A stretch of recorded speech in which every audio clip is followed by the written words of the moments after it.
Welcome back Likhitha YouTube channel. ನೋಡಿ, ಇವತ್ತು recipe ಏನು ಮಾಡ್ತಿದ್ದೀನಿ ಅಂದರೆ, ಇದೆಲ್ಲರಿಗೂ ಗೊತ್ತೇ ಇರುತ್ತೆ, ದೊಡ್ಡ ಮೆಣಸಿನ್ಕಾಯಿ. ಇದರಲ್ಲಿ ನಾವು ಒಂದು ಚಪಾತಿಗೆ, ರೊಟ್ಟಿಗೆ ಎಲ್ಲದಕ್ಕೂ ಒಂದು ಸೈಡ್ ಡಿಶ್ಶಾಗಿ ಮಾಡ್ಕೊಳ್ಳೋಣ. ತುಂಬ ಚೆನ್ನಾಗಿರುತ್ತೆ.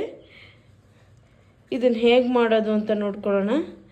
ಇದು ಎಣ್ಗಾಯಿ ಥರನೇ, ಆ್ಯಕ್ಚುಲಿ ಲಿಟಲ್ ಬಿಟ್ ಎಣ್ಗಾಯಿ. ನೋಡಿ, ಸೂಪರಾಗಿ ರೆಡಿ ಆಗುತ್ತೆ. ಈ ರೆಸಿಪಿ ಮಾಡೋಣ. ನೋಡಿ, ಈಗ ಇದು ದೊಡ್ಡ ಮೆಣಸಿನ್ಕಾಯಿ ಒಂದು 5 ತೊಗೊಂಡಿದ್ದೀನಿ ನಾನು. ಈಗ ನೋಡಿ, ಒಂದು ಪ್ಯಾನ್ ಇಟ್ಕೊಂಡಿದ್ದೀನಿ.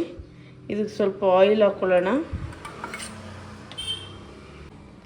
ಈಗ ಕಡಲೆ ಬೀಜ ಹಾಕ್ಕೊಳ್ತಾ ಇದ್ದೀನಿ.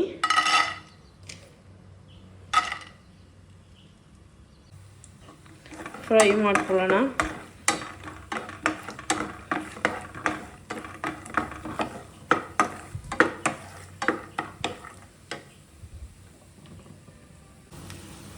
ನೋಡಿ, ಇದು ಫ್ರೈ ಆಗ್ತಾ ಇದೆ. ಈಗ ಈರುಳ್ಳಿ ಮತ್ತು ಬೆಳ್ಳುಳ್ಳಿ ಹಾಕೊಂಡ್ಬಿಡೋಣ. ನೋಡಿ, 2 ಈರುಳ್ಳಿ, ಒಂದು 5-6 ಹೆಸರು ಬೆಳ್ಳುಳ್ಳಿ ತೊಗೊಂಡಿದ್ದೀನಿ.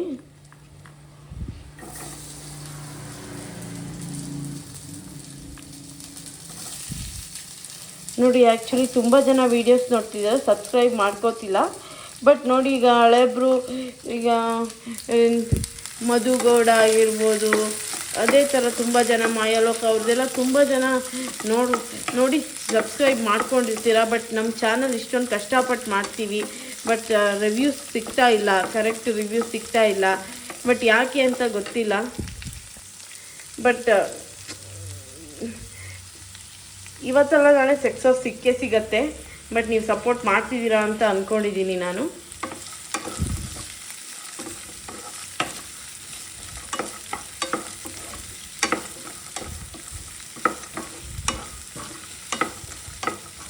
ನೋಡಿ, ಫ್ರೈ ಆಗಲಿ ಇದು ಚೆನ್ನಾಗಿ. ಈಗ ನೋಡಿ, ತೆಂಗಿನಕಾಯಿ ಹಾಕೊಳ್ಳೋಣ.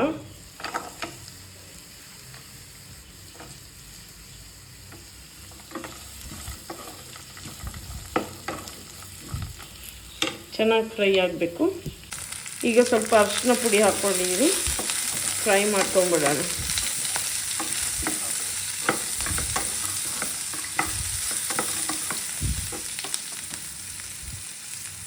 ಈಗ ನೋಡಿ, ಇದಕ್ಕೆ ಎಳ್ಳು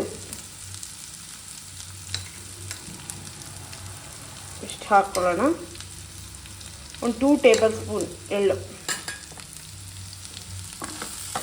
ಮಿಕ್ಸ್ ಮಾಡ್ಕೊಳ್ಳಿ.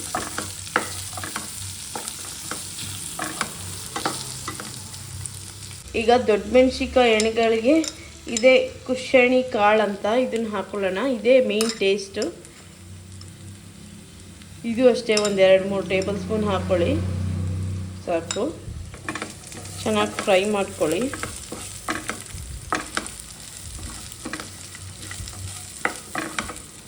ಲಾಸ್ಟಿಗೆ ಕೊತ್ತಂಬರಿ ಸೊಪ್ಪು ಹಾಕ್ಕೊಂಡ್ರೆ ರುಬ್ಕೊಳ್ಳೋಕೆ ಈಸಿ ಆಗುತ್ತೆ.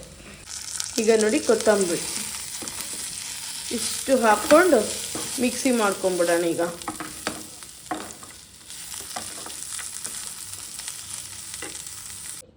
ಈಗ ಇಷ್ಟನ್ನು ಹಾಕ್ಕೊಂಡು ರುಬ್ಕೊಂಡು ಬರೋಣ.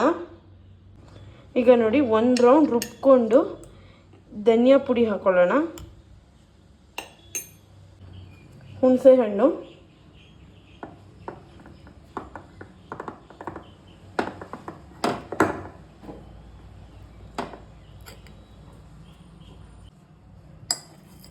ರುಚಿಗೆ ತಕ್ಕಷ್ಟು ಉಪ್ಪು.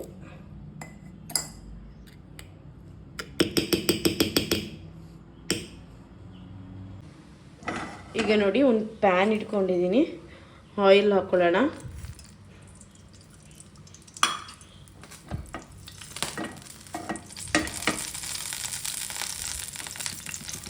ನೋಡಿ, ಮೆಣಸಿನ್ಕಾಯಿನ ಈ ಥರ ಓಪನ್ ಮಾಡಿ ಇಟ್ಕೋಬೇಕು.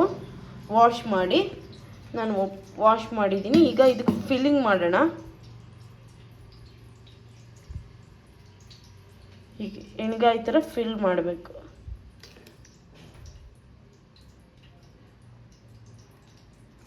ನೀಟಾಗಿ ಫಿಲ್ ಮಾಡಿ. ಇದು ಟೇಸ್ಟೇ ಒಂಥರ ಚೆನ್ನಾಗಿರುತ್ತೆ. ನೀವೆಲ್ಲ ಟ್ರೈ ಮಾಡಬೇಕು. ಇದು ಮಲ್ನಾಡ್ ಸ್ಟೈಲ್ ರೆಸಿಪಿ ನೋಡಿ. ಫಿಲ್ ಮಾಡ್ಕೊಂಡಿದ್ದೀನಿ. ಈಗ ಫಿಲ್ ಮಾಡ್ಕೊಳ್ಳೋದು ಒಂದೇ ಇದರೊಳಗೆ ಈ ಥರ ಇಡಬೇಕು, ಫ್ಯಾನ್ ಒಳಗೆ.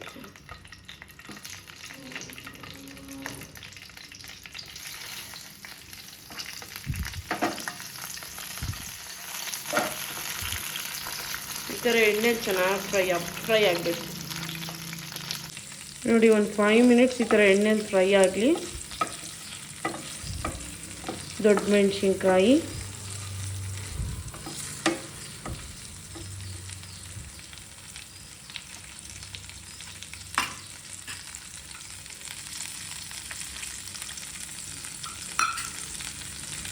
ಇದಕ್ಕೆ ಸ್ವಲ್ಪ ಆಯಿಲ್ ಜಾಸ್ತಿನೇ ಬೇಕಾಗುತ್ತೆ.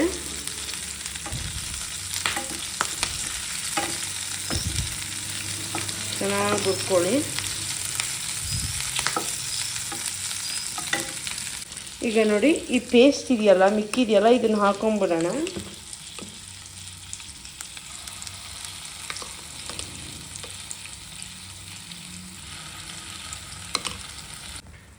ನೋಡಿ ಈಗ ರೆಡಿಯಾಗಿದೆ. ಸ್ವಲ್ಪ ಫ್ರೈ ಆಗಿಬಿಟ್ರೆ ರೆಡಿ. ಈಗ ಇದನ್ನು ಒಂದು 5 to 10 ಮಿನಿಟ್ಸ್ ಬಿಟ್ಬಿಡೋಣ. ಈ ಥರ ಒಂದು ಲಿಡ್ ಕ್ಲೋಸ್ ಮಾಡಿ ಬಿಟ್ಬಿಡೋಣ. ನೋಡಿ, ಸೂಪರಾಗಿ ರೆಡಿಯಾಗಿದೆ ದೊಡ್ಡ ಮೆಣಸಿನ್ಕಾಯಿ ಗ್ರೇವಿ. ಈಗ ಇದನ್ನು ಸರ್ವ್ ಮಾಡ್ಕೊಳ್ಳೋಣ. ನೋಡಿ ಫ್ರೆಂಡ್ಸ್, ಸೂಪರಾಗಿ ರೆಡಿಯಾಗಿರೋ ದೊಡ್ಡ ಮೆಣಸಿನ್ಕಾಯಿ ಗ್ರೇವಿ ಸೂಪರಾಗಿದೆ. ಎಲ್ಲರೂ ಮನೇಲಿ ಮಾಡ್ಕೊಳ್ತೀನಿ, ಹೇಗಿದೆ ಅಂತ ಕಮೆಂಟ್ ಮಾಡಿ. ಸಬ್ಸ್ಕ್ರೈಬ್ ಮಾಡ್ಕೊಳ್ಳೋದು ಮರಿಬೇಡಿ. ಲಿಖಿತಾ ವ್ಲಾಗ್ಸ್ನ ಎಲ್ಲರೂ ಸಬ್ಸ್ಕ್ರೈಬ್ ಮಾಡ್ಕೊಳ್ಳಿ ನನ್ನ ಚಾನಲ್ನ. ಇನ್ನೂ ಹೊಸ ರೆಸಿಪೀಸ್ ಬರ್ತಾ ಇರುತ್ತೆ. ಪ್ಲೀಸ್ ನೋಡಿ ಸಪೋರ್ಟ್ ಮಾಡಿ. ಬರೀ ತುಂಬ ದೊಡ್ಡವ್ರನ್ನೇ ಸಪೋರ್ಟ್ ಮಾಡಬೇಡಿ, ನಮ್ಮನ್ನು ಸಪೋರ್ಟ್ ಮಾಡಿ ಅಂತ ಕೇಳ್ಕೊತಾ ಇದ್ದೀನಿ. Thank you all. ಮತ್ತೆ ಸಿಗೋಣ ಮತ್ತೊಂದು ರೆಸಿಪೀಸ್ ಜೊತೆಗೆ. ನಿಮಗೆ ಯಾವುದೋ ರೆಸಿಪೀಸ್ ಬೇಕಂದರೆ ಕಮೆಂಟ್ ಮಾಡಿ, ಅದನ್ನು ಕೂಡ ನಾನು ಮಾಡಿಕೊಡ್ತೀನಿ. Thank you all. ಬಾಯ್.